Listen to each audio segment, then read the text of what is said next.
Class, welcome back. We are going to do the second half of chapter 10. Remember, Albert and Paul were injured and they were put on a train and being sent home, but Albert Crop is getting sicker. So they had to get him off the train. Paul fakes illness to get off with him, to stay with him. So we see that comradeship again. And they are in a Catholic hospital now, being cared for by the nuns. Page 252.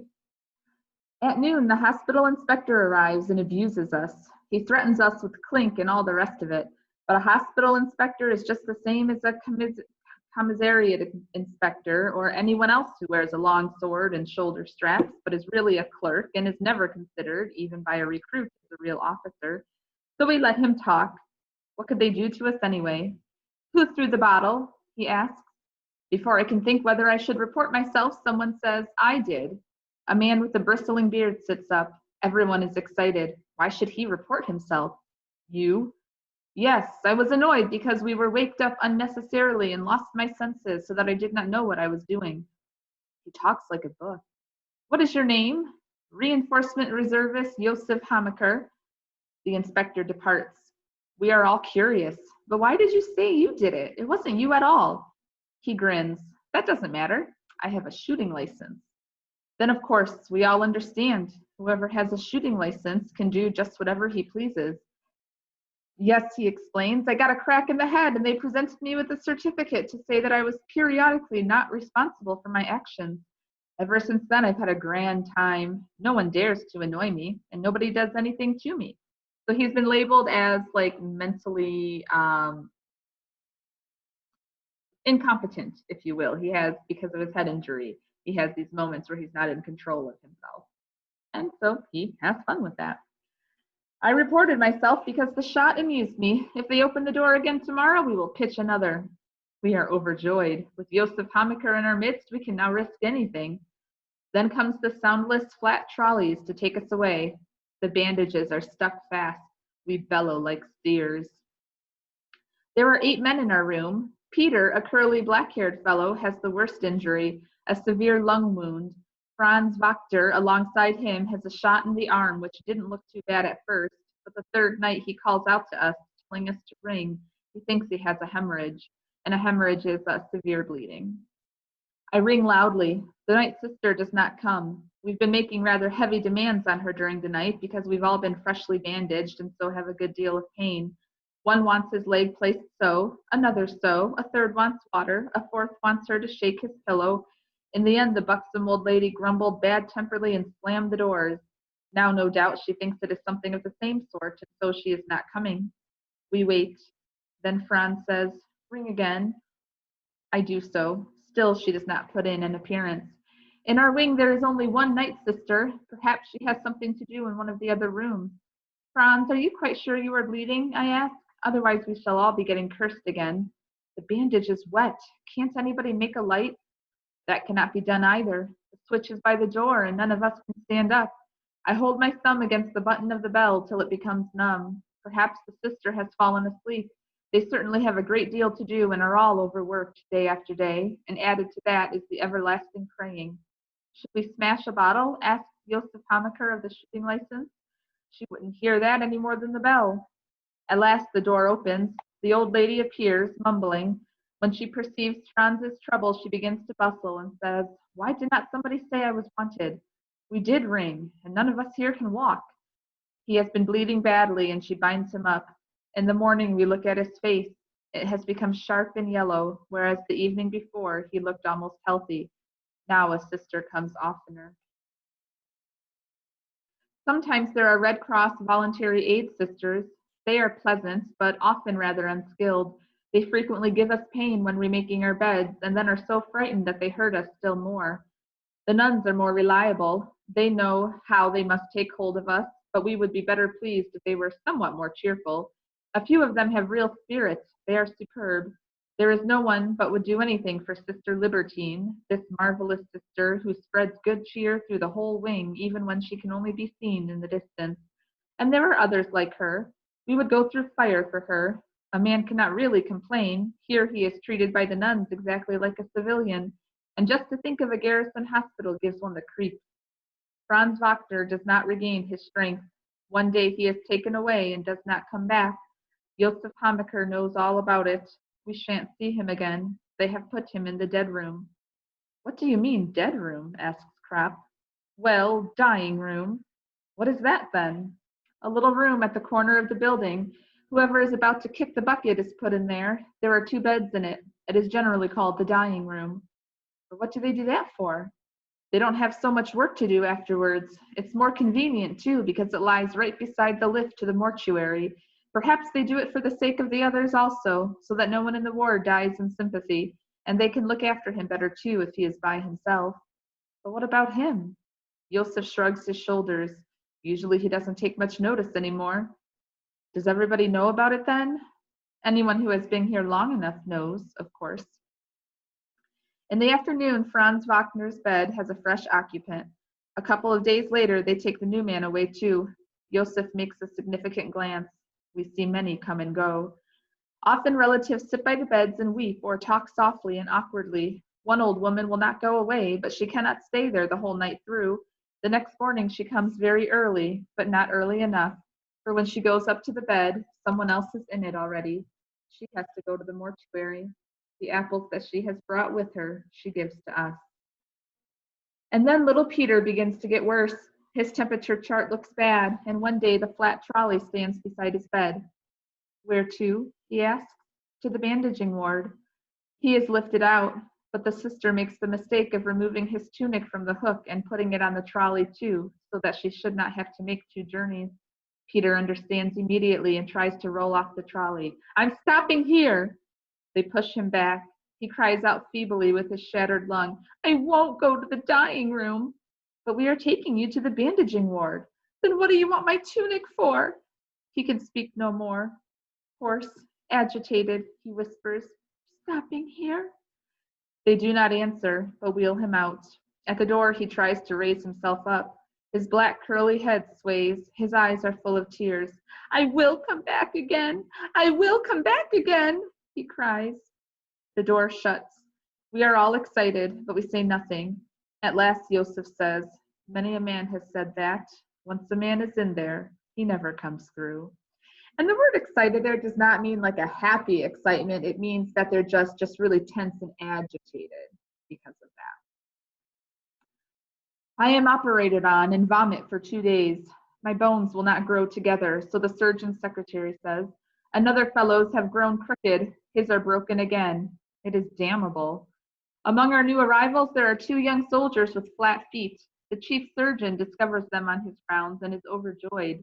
We'll soon put that right, he tells them. We will just do a small operation, and then you will have perfectly sound feet. Enter them down, sister. As soon as he is gone, Josef, who knows everything, warns them, don't you let him operate on you. That is a special scientific stunt of the old boy's.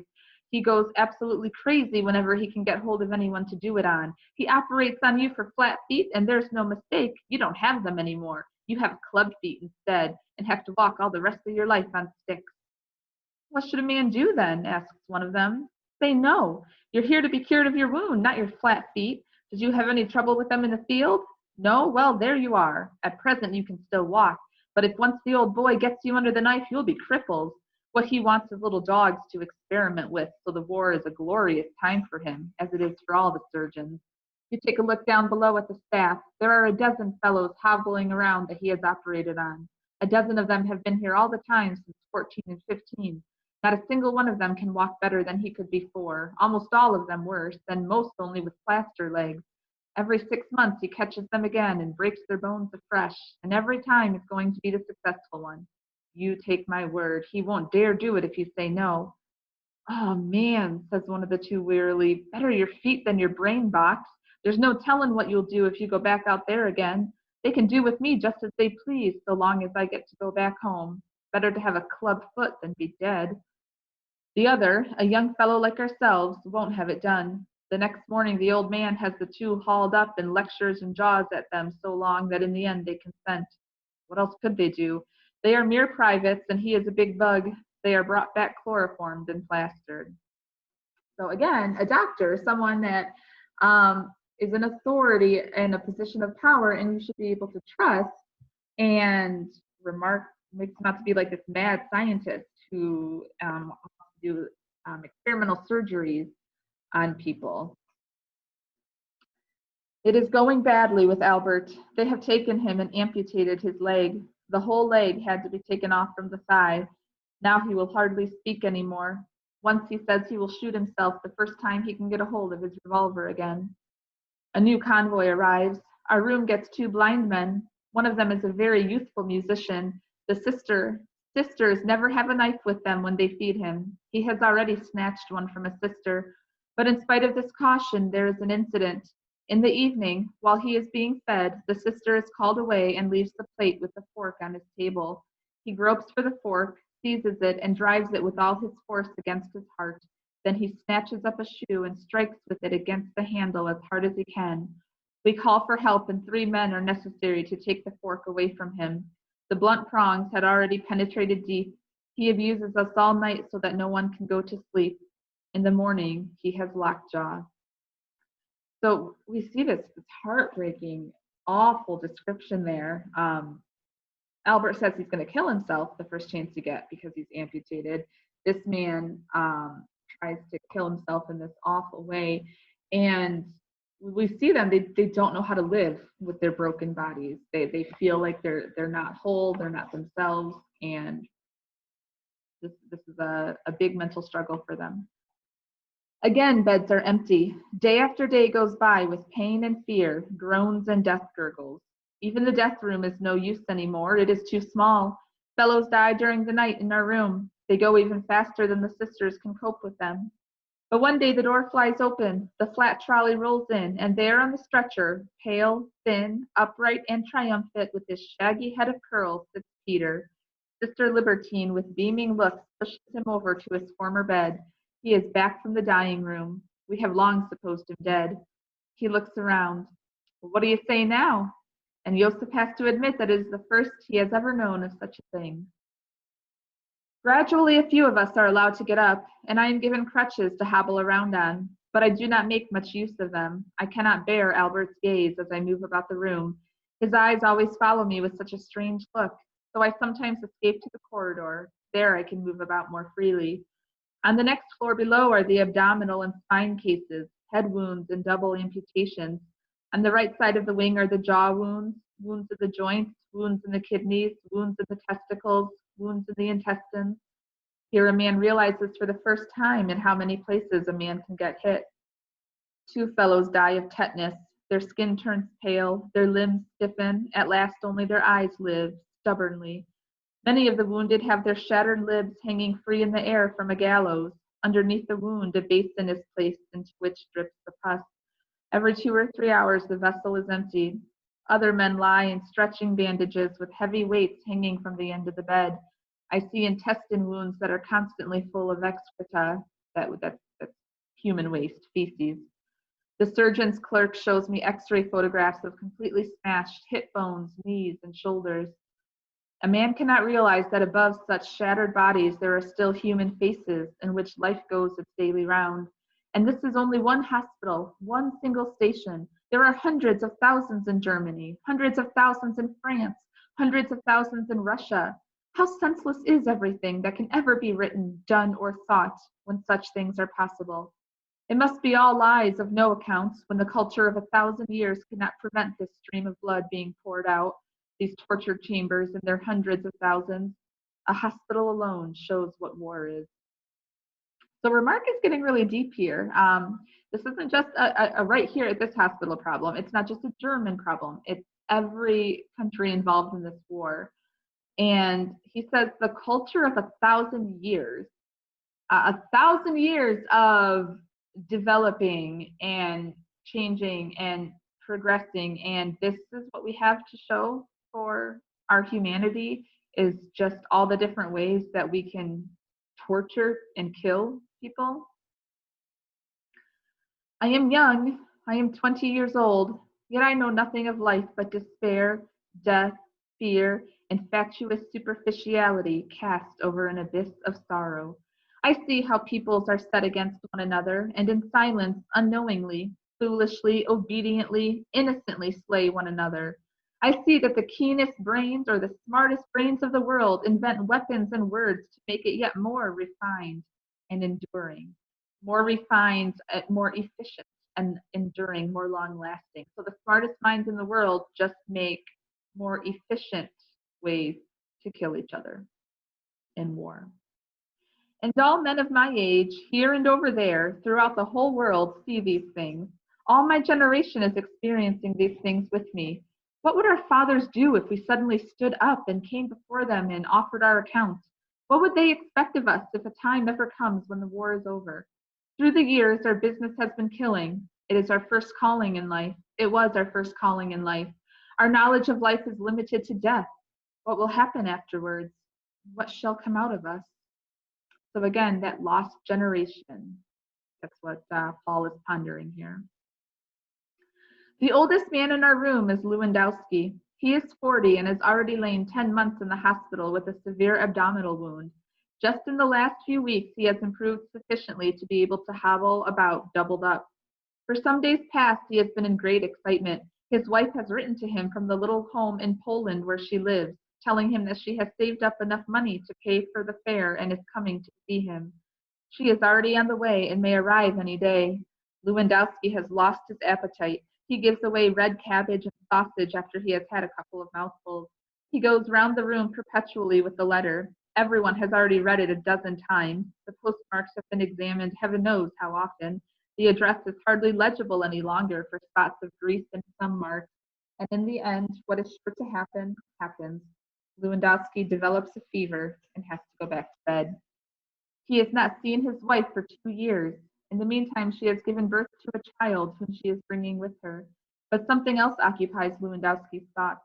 He had hoped to get permission to go out when his old woman came, for obviously seeing is all very well, but when a man gets his wife again after such a long time, if at all possible, a man wants something else besides. So he's looking forward to having some private time with his wife. But now he's gotten sick again, and he's back in bed. Lewandowski has discussed it all with us at great length. In the Army, there are no secrets about such things. And what's more, nobody finds anything objectionable in it.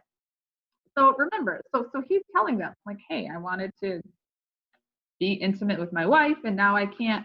This is just like earlier in the book when they're all gathered around pooping together while they're eating, and it's no big deal.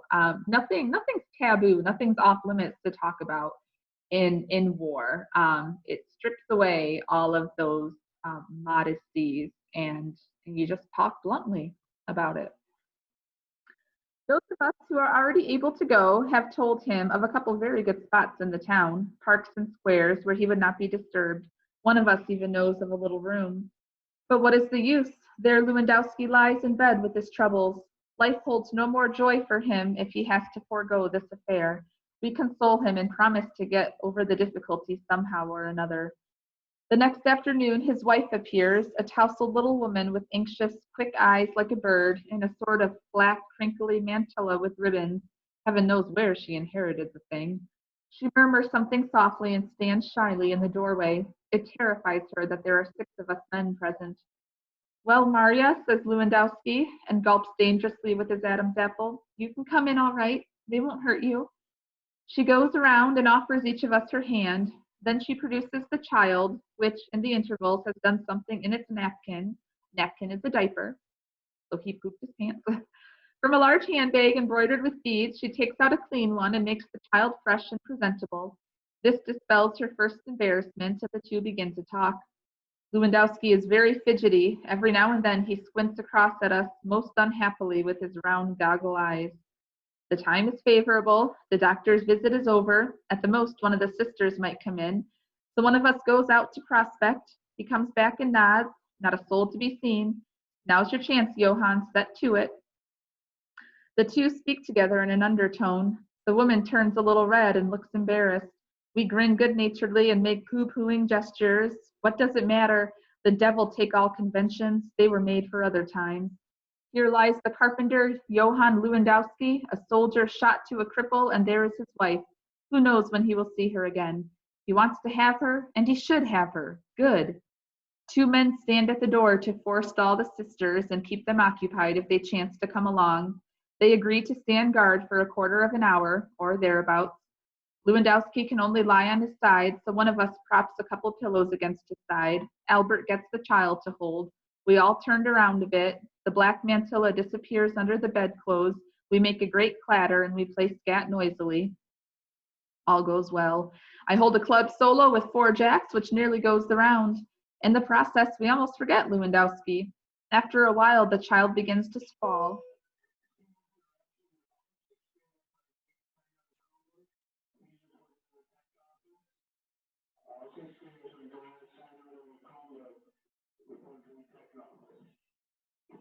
After a while, the child begins to squall, although Albert, in desperation, rocks it to and fro.